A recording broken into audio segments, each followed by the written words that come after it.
Naquela noite, ele esvaziou o conteúdo do saco de couro num copo de vinho e o bebeu.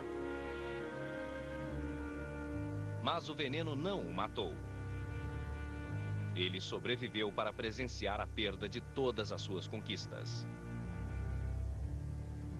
Meu pai chegou a horas, Marie-Louise escreveu-lhe 2 dias depois.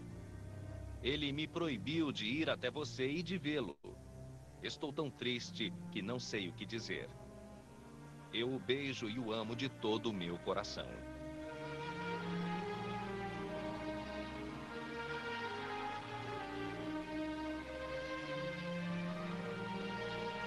Em 20 de abril, Napoleão desceu as escadas de Fontainebleau para se dirigir a seus soldados uma última vez.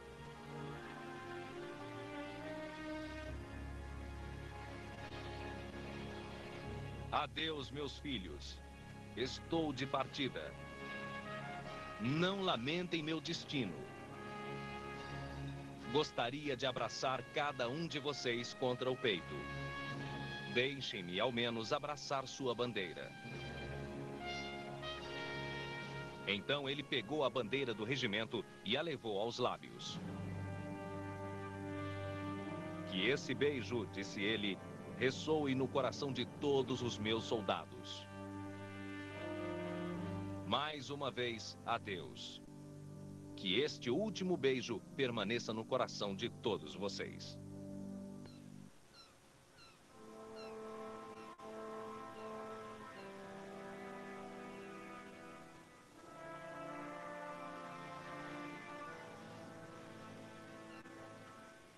Um navio de guerra britânico levou Napoleão para o exílio. Com apenas 45 anos, ele havia conquistado e perdido um império.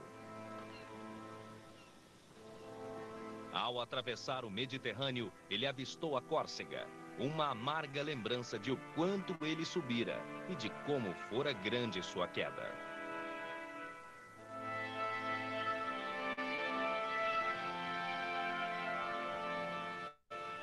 Recebeu uma pequena vila situada a 30 metros do mar. Ainda um soberano, esse seria seu novo palácio, onde esperava-se que passaria o resto de sua vida. Destituído de seu antigo posto, ele recebeu um novo título: Empedrado da Ilha de Elba. When Napoleon arrives on the island of Elba, his first reaction is one of despair, depression, sadness. But he gets over it quickly, and he's able to regain the 2 aspects of his personality, work and action. He starts taking care of the island of Elba as though it were a great country.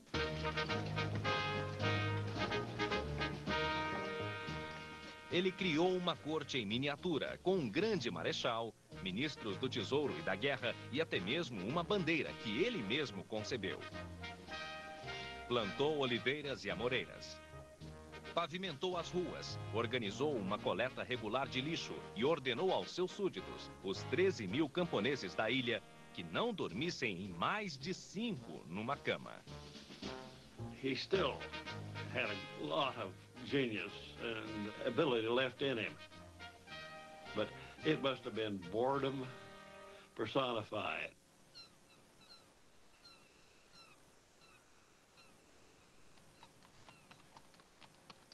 Napoleão passava os dias andando a cavalo, explorando os parcos recursos de Elba. Costumava subir a seu ponto favorito da ilha, uma montanha que dava para o Mediterrâneo.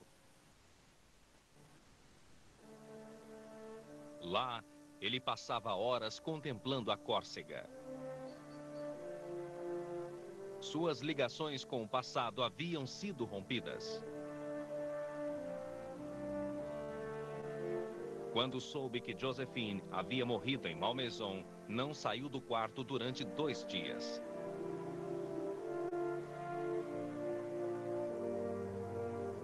Com o passar das semanas, Napoleão se cansava de brincar de imperador de Elba. Nunca tirava os olhos da França, onde os aliados haviam cometido o erro de devolver ao trono um rei Bourbon ávido, mas fraco.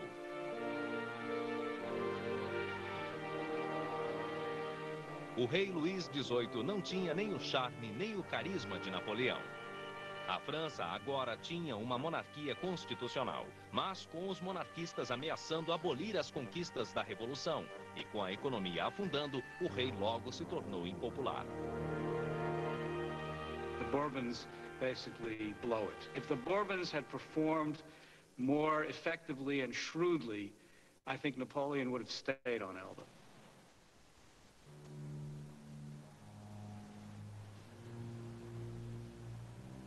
Durante 10 meses, Napoleão observou e esperou. Então, em 26 de outubro de 1815, ele fugiu de Elba com um punhado de soldados, escapando dos navios ingleses e franceses. Depois de cometer um erro ou sofrer uma desgraça, disse ele, o homem de fibra sempre volta a se levantar. Uma vez na França, só o exército do rei podia se colocar entre Napoleão e Paris. 6 dias depois de chegar, enfrentou um regimento da infantaria que foi mandado para barrar seu caminho. Ele avançou sozinho para recebê-los. Soldados, gritou ele, se algum entre vocês quiser matar seu general, seu imperador, aqui estou eu.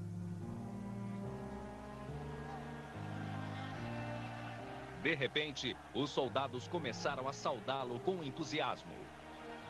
Viva o imperador! Viva o imperador! 2 semanas depois, Napoleão chegou à capital francesa. Luís XVIII fugira. A notícia atingiu a Europa como uma bomba. O demônio está solto, disseram seus inimigos. And again, the mystique of Napoleon. Here's the emperor. Vive l'empereur! They shouted all the way to Paris. But it was really sort of crazy. He hadn't got a hope. Durante meses após a renúncia de Napoleão, os aliados discordaram entre si. Reuniram-se em Viena para traçar um acordo que determinasse o formato da Europa do pós-guerra. Agora, a Inglaterra, a Prússia, a Áustria e a Rússia voltaram a se unir.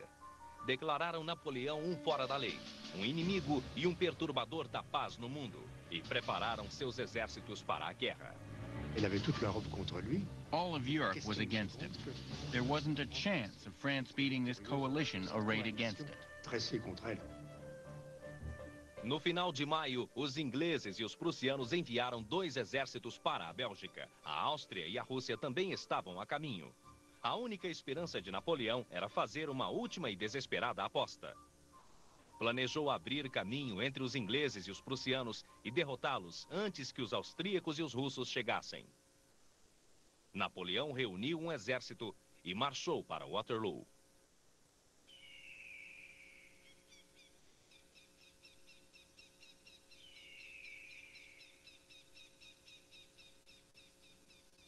O destino de Napoleão seria decidido num campo de centeio, com 1,5 km de comprimento e 4 km de largura. O soldado mais formidável da Grã-Bretanha, o Duque de Wellington, estava à sua espera. Tall, aristocratic, rather arrogant, disdainful. Not an enormous amount of imagination, but totally unflinching. Nerves of steel. He knew his army, and he knew what they would take, and he knew how to deploy them. And he was superlative on the defensive. Wellington comandava 68.000 homens, mas contava ter mais de 72.000. Os prussianos, liderados pelo Marechal Blücher von Wallstadt. O maior desejo de Blücher era capturar Napoleão e fuzilá-lo. The Prussian troops idolize him. He's old, getting a little feeble, especially above the eyebrows. He likes his bottle, but he loved to fight and he hated the French. Com Blücher e os prussianos a seu lado, Wellington teria o dobro de soldados em relação a Napoleão. O Duque esperava impacientemente a chegada dos prussianos. Wellington said to Blücher, "For the love of God, come as fast as you can. Go fight to the last moment of the last man." Mas Blücher ainda estava a muitos quilômetros do campo de batalha e Napoleão enviara uma força considerável para interceptá-lo. Não se sabia se Blücher chegaria a tempo, isso se chegasse.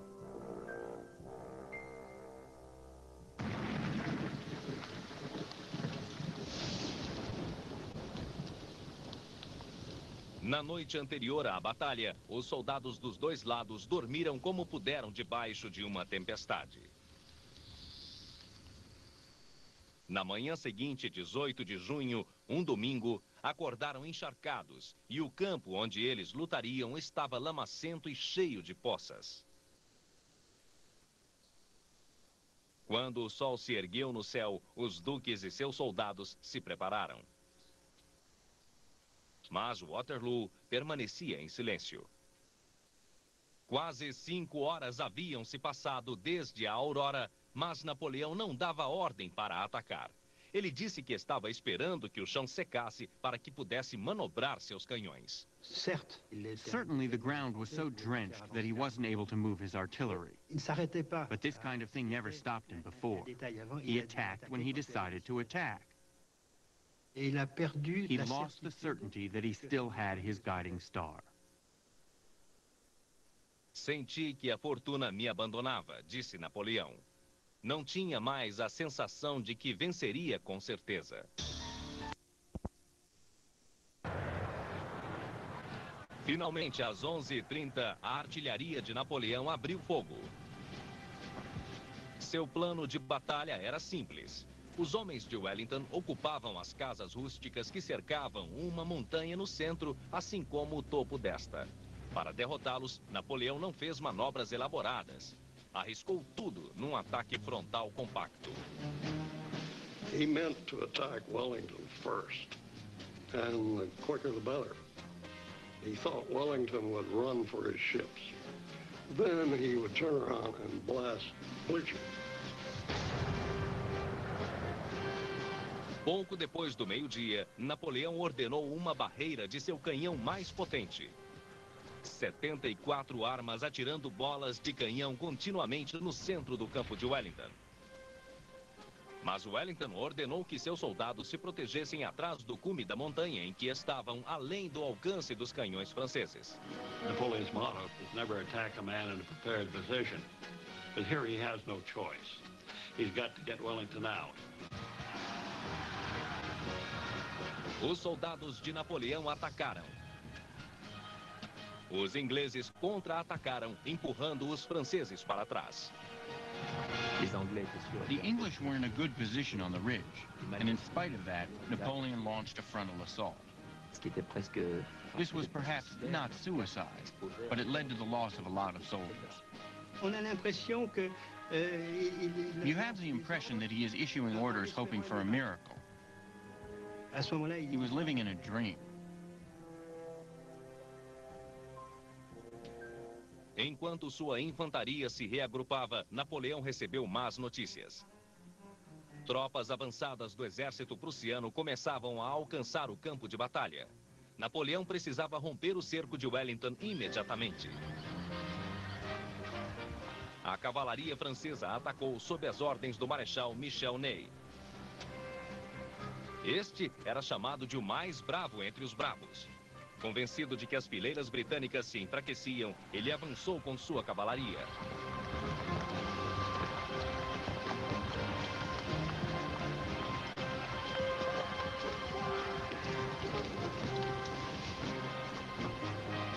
Os ingleses formaram quadrados e esperaram.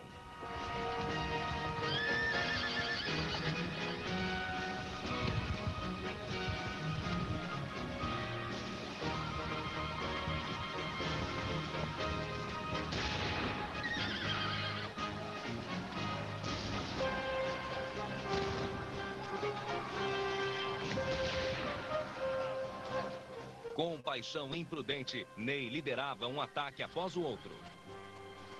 Napoleão estava perdendo o controle do campo de batalha.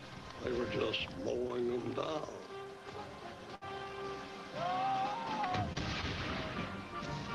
Sergeants went down and ranks went down.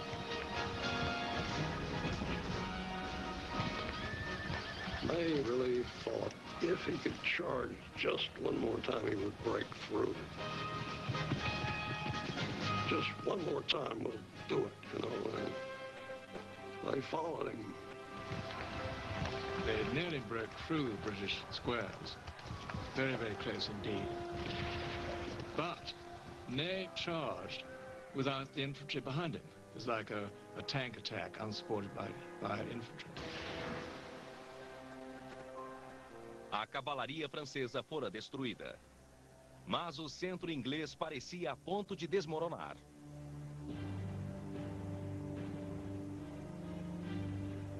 O sol se punha no horizonte, lançando raios vermelhos entre as árvores e a fumaça. Foi então que Napoleão os viu. Soldados prussianos emergindo por trás da fumaça, ainda distantes.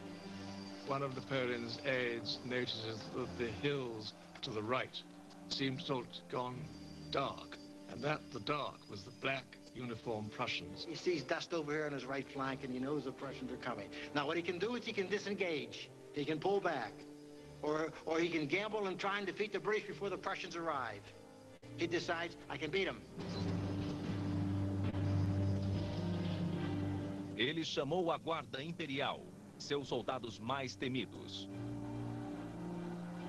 Durante toda a batalha, ele os deixara de reserva. Agora, os mandou avançar.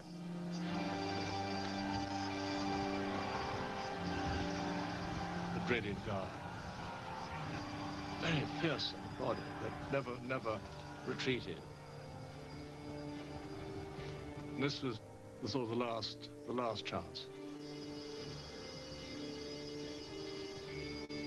It was total confusion. Fog and the smoke of cannon fire. And these terrifying-looking automatons coming straight at you 50 yards away.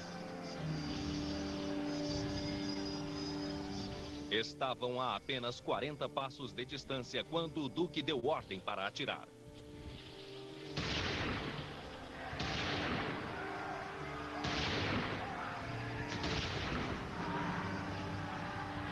Em menos de um minuto, 400 franceses tombaram. Mas a guarda continuou avançando. They were absolutely magnificent and came very close. He nearly broke through the British line. But it was too late. For the first time in the whole history of the Napoleonic Wars, the Guard was seen to falter and then eventually fall back, shouting, Sauve qui peut, every man for himself. And then the word ran through the army, La Garde recule, the Guard is retreating.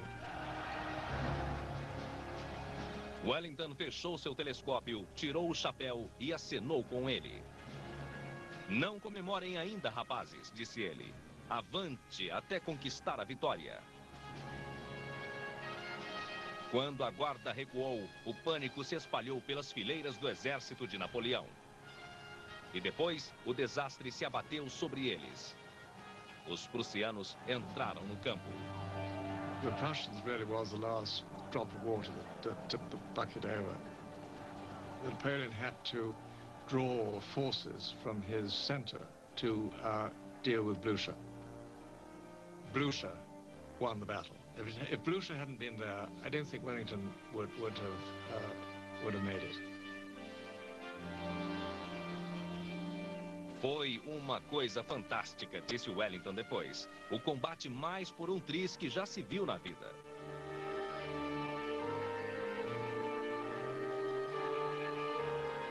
A batalha durara menos de 12 horas.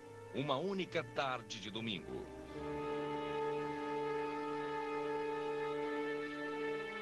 Diante do campo coberto de sangue dos mortos e feridos, Napoleão tentou em vão reunir seus soldados. Depois, deu as costas à catástrofe e fugiu. He began the battle too late. He gave orders that weren't clear.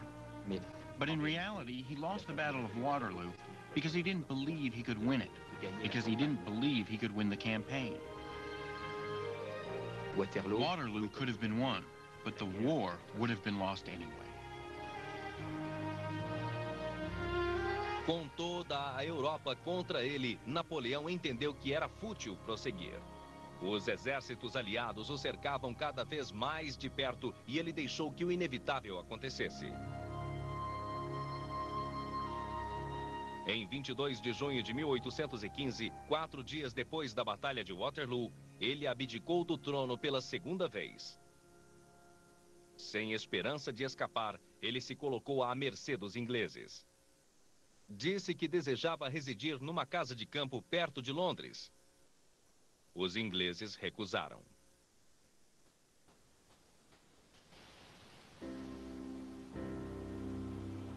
Preferiram exilá-lo mais uma vez. Desta vez, se precaveram para que ele não pudesse retornar. Permitindo que um pequeno grupo de leais seguidores o acompanhassem, enviaram-no para um distante posto do Império Britânico, uma rocha vulcânica ao sul do Oceano Atlântico, um dos lugares mais remotos do planeta. Santa Helena. Quando uma mulher de seu séquito descobriu para onde estava indo, tentou se jogar no mar. No one escapes from St. Helena. This faraway island, this isolated piece of rock, beaten by the winds, sinister. When Napoleon sees this fortress for the first time, he understands everything. He knows at this moment, this is going to be his grave.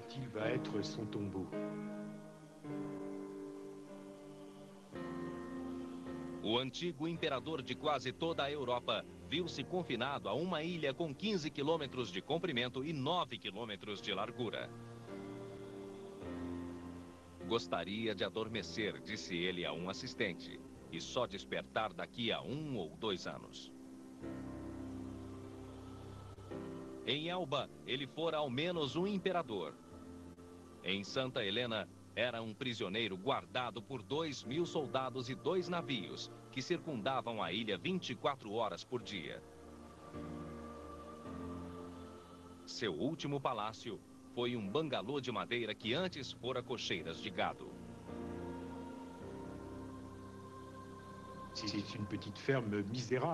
It's a little miserable farm. You have the incessant pounding of the winds. Vous avez les nuages de brume. Clouds of fog, humidity that soaks the clothes and the walls. When you play cards, you have to put them into an oven because they are so wet.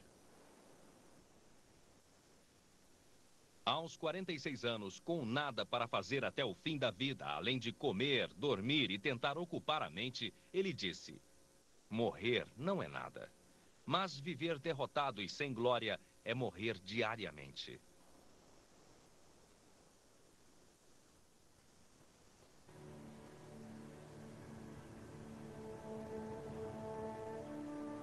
Sem ter lhe restado o melhor vestígio de poder nessa ilha perdida no Atlântico, Napoleão lutava para suportar o infinito tédio de seus dias. Ele praticava jardinagem, lia qualquer livro ou jornal que lhe caísse nas mãos, tentou reescrever uma tragédia de Voltaire e impôs uma etiqueta imperial rigorosa a seu séquito. Brigava com o governador inglês da ilha, que insistia em chamá-lo de General Bonaparte.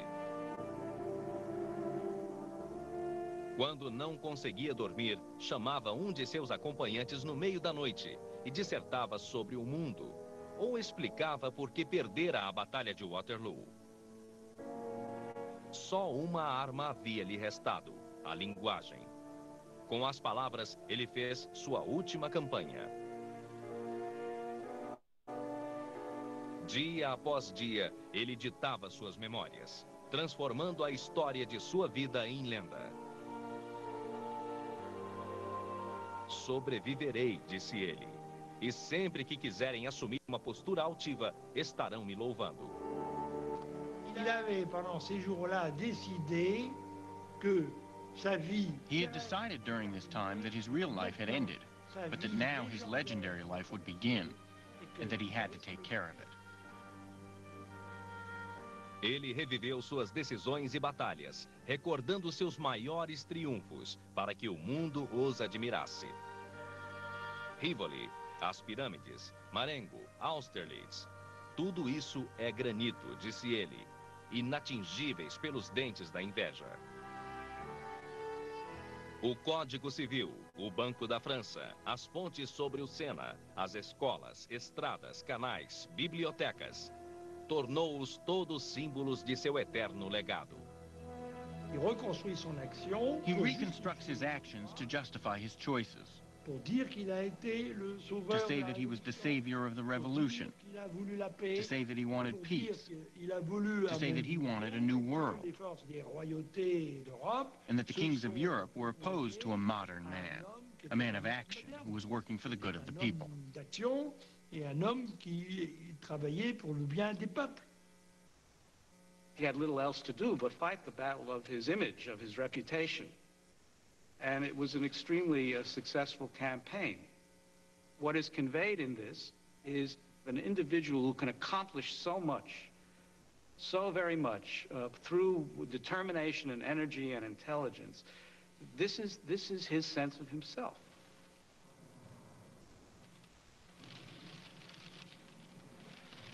Com o passar do tempo, sua saúde se debilitou e Napoleão, enfim, cedeu ao tédio e ao desespero.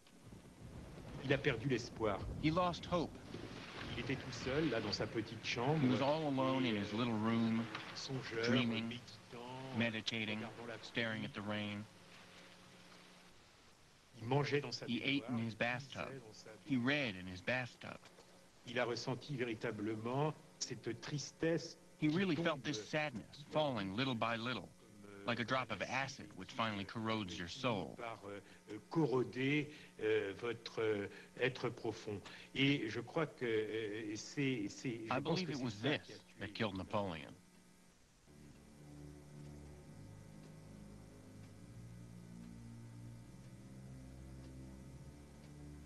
Napoleão resistiu 5 anos e meio na ilha de Santa Helena. Em 5 de maio de 1821, ele morreu, murmurando em seu delírio: França, exército, chefe do exército, Joséphine. Tinha 51 anos. Como era seu desejo, sua vida entrou para o imaginário mundial. Até mesmo seu exílio tornou-se um martírio glorioso. Santa Helena fora sua coroa de espinhos, a última etapa da crucificação. Minha queda, disse ele, irá me elevar a alturas infinitas. Napoléon a considéré, Napoleon considered it necessary to present himself as a martyr. il le dit, He said, if Christ hadn't been crucified, he would never have been God.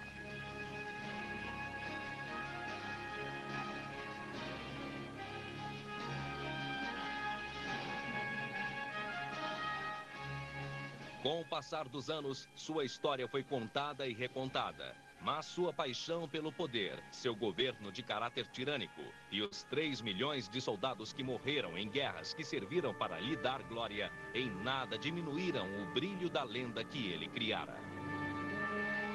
Napoléon, par son écrit, a su Napoleon, through his writing, was able to create loyal, fervent des gens qui followers. sont des fervents, des zélateurs, It's extraordinary. fidèles. C'est extraordinaire. Tour de baguette magique. With the le wave of a prisonnier magic wand, from a defeated prisoner, he becomes a hero again. Le voilà He redevenu becomes the celui one qui who mérite. writes history. He doesn't die. He will never die. Il ne mourra jamais.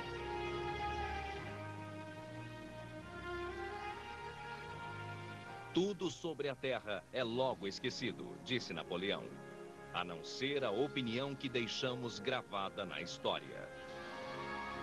Não há imortalidade que não seja a lembrança deixada na mente da humanidade.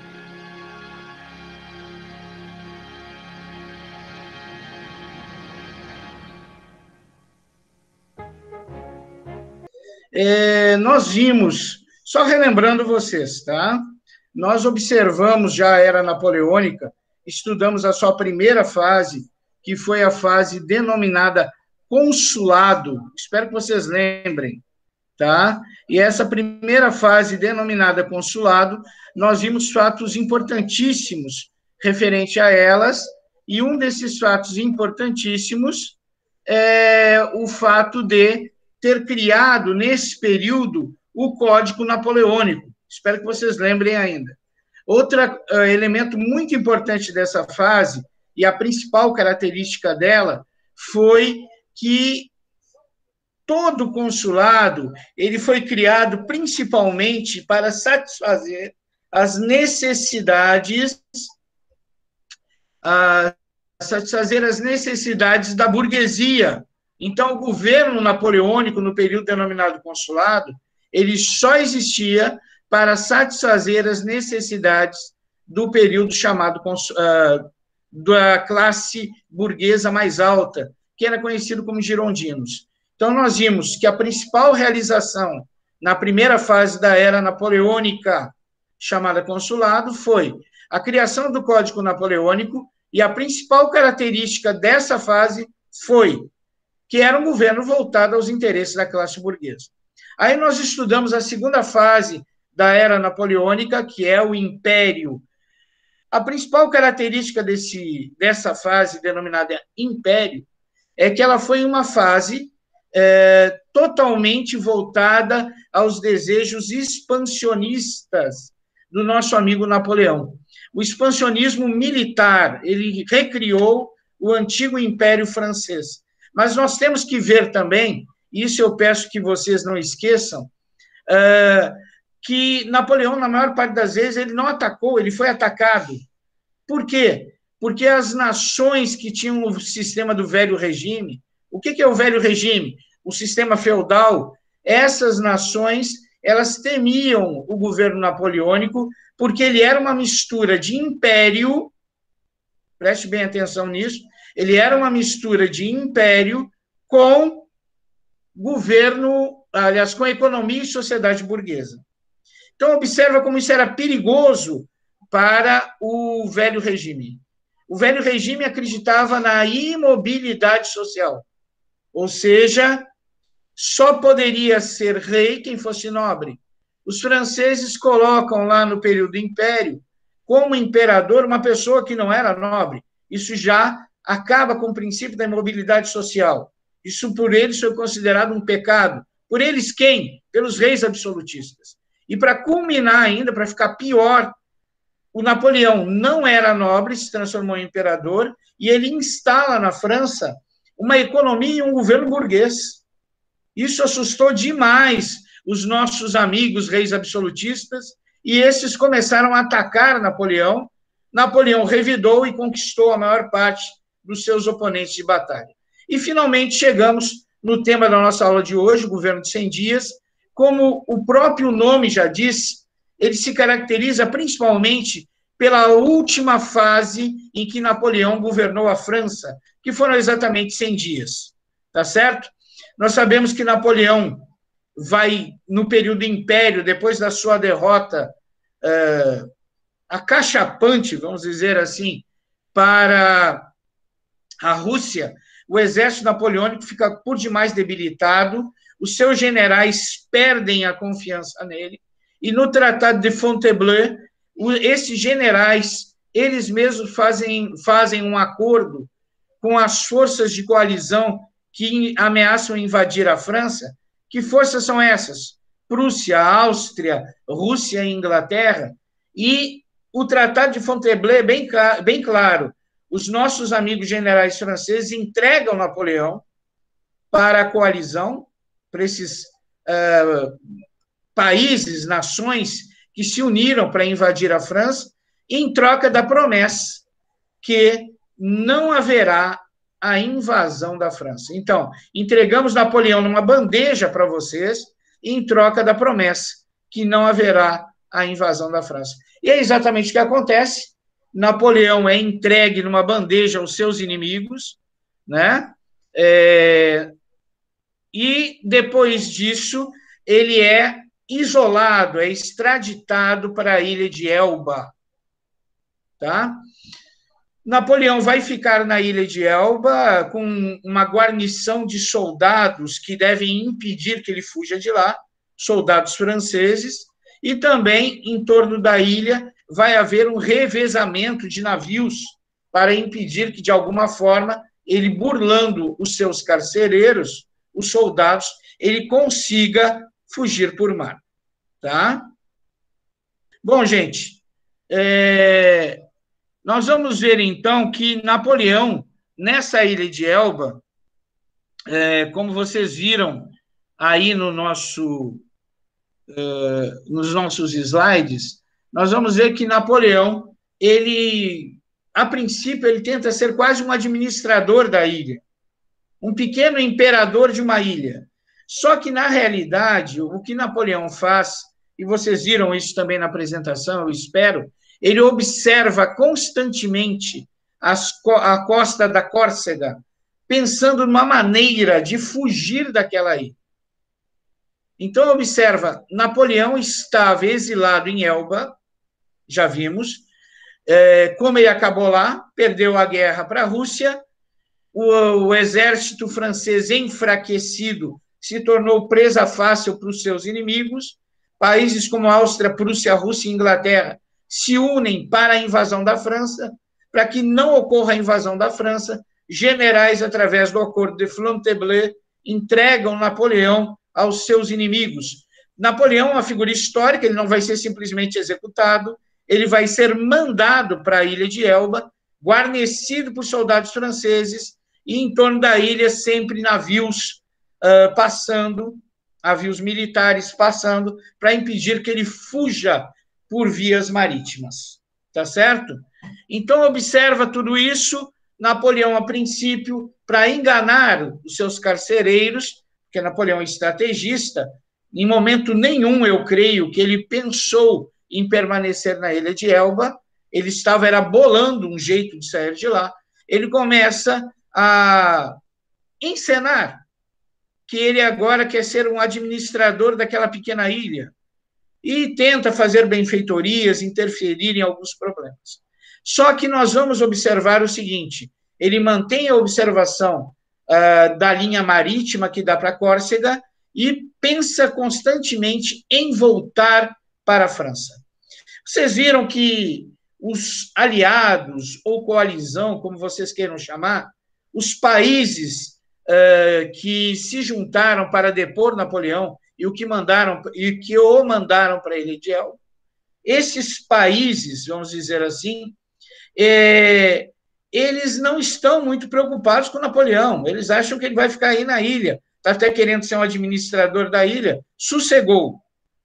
Enquanto isso, esses países aliados da coalizão, eles colocam, certo, lá na ilha lá na França, um governo de intervenção formado por nobres da família Bourbon.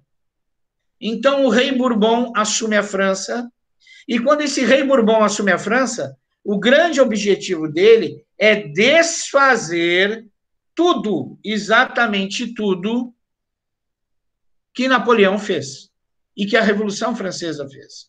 Então, primeiro, ele pensa em retornar as propriedades confiscadas de nobres e de igreja. Eu não preciso explicar isso para vocês, que isso traria um enorme prejuízo à França.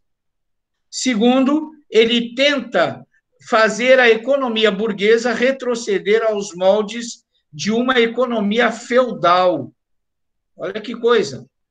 O povo francês, é óbvio, acostumado ao Código Juris Civilis napoleônico, que dizia que todos eram iguais perante a lei, não ia aceitar mais um governo que privilegiasse nobres e clero. Também não ia aceitar uma economia feudal, não ia aceitar aquele antigo sistema de privilégios, só quem tem privilégio é clero e nobre, e o resto só serve para pagar imposto. Então, nós vamos observar que Napoleão estava certo, tá? Napoleão estava certíssimo, ele simplesmente sabia que o povo francês não aceitaria mais um governo aos moldes absolutistas, não aceitaria mais, de forma alguma, um governo com economia feudal e com um código de justiça de privilégios amplos a clero e nobres. Então, Napoleão, ele observava a Córcega, desejava o retorno à França, porque ele sabia que ele teria apoio da população e teria apoio do exército, né?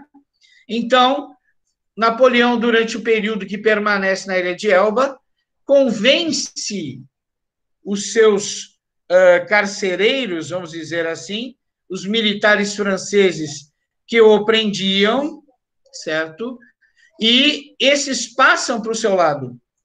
E, imediatamente, Napoleão, visualizando diariamente a troca de navios que faziam a guarnição da ilha, ele descobre que existe um pequeno período de tempo entre esses navios em que a ilha fica sem navio nenhum a circundando. Então, o que acontece? Se ela fica sem navio nenhum a circundando, ele anota esse período de tempo, que é curto, mas existe, e planeja sua saída da ilha exatamente nesse período. E aí nós vamos ver que Napoleão sai da ilha de Elba e não sai sozinho, ele leva a guarnição de soldados que deveriam ser seus carcereiros, ele os leva para a França, junto com ele, para a retomada do trono francês. Pessoal, eu friso para vocês o poder do carisma de Napoleão, é impressionante. Ele conseguiu convencer os soldados que deveriam ser seus carcereiros, ele conseguiu convencê-los a simplesmente passar para o lado dele e ajudar a dar esse golpe, derrubando o governo o governo traidor, que ele chamava de Luís XVIII, né? Bom, Napoleão, então, como bom estrategista e uma pessoa que sabia também ter o dom da oratória e do convencimento, ele convence os soldados de posse do período em que não há navios circundando a ilha, ele foge, ele chega até a França e aonde ele passa, ele começa a ser, cada vilarejozinho que ele passa, ele começa a ser recebido como herói. Porque o povo francês ele não está afim de ser governado por alguém indicado pela coalizão, principalmente pelos ingleses. Bom, como nós vimos, todas as decisões aí que esse Luís XVIII tomou, né, elas são realmente influenciadas pelos ingleses e mantêm a França, de certa forma, cativa aos interesses dos ingleses. Por isso que Napoleão conseguiu tão facilmente o apoio dos franceses, tanto militares quanto civis.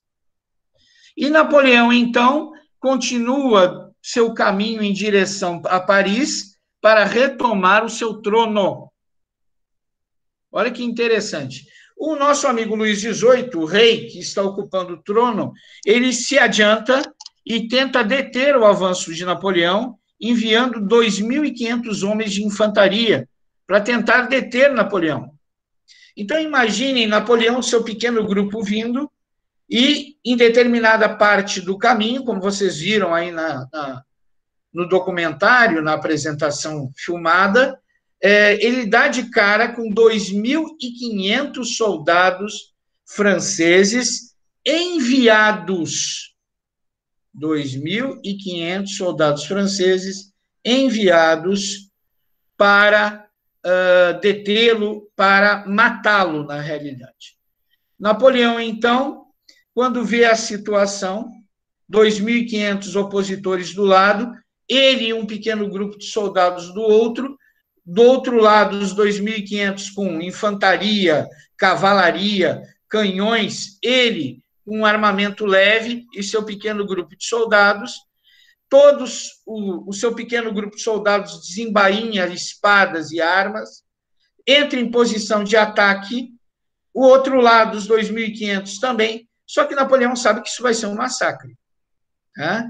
Não há como ele vencer 2.500 soldados com um pequeno grupo portando armas leves. Ele manda o seu grupo abaixar as armas e, de espada em punho, ele marcha sozinho contra os 2.500 soldados que o aguardavam para detê-lo, aprisioná-lo e possivelmente matá-lo. Napoleão, então, marcha em direção a esses soldados, os cumprimenta, pergunta se eles não estão reconhecendo o seu líder e todos os soldados, literalmente, que deveriam detê-lo, passam para o seu lado. Pessoal, isso é um momento histórico único que mostra o poder do carisma de um líder, seja ele quem for. O verdadeiro líder, ele faz com que seus seguidores o sigam, independente da situação. Ok? Então, nós vamos observar que Napoleão agora está com o seu grupo e mais com o grupo que ia detê-lo. Sabedor disso, o rei intruso, vamos chamar assim, porque foi colocado pela Inglaterra, foge, né? Foge.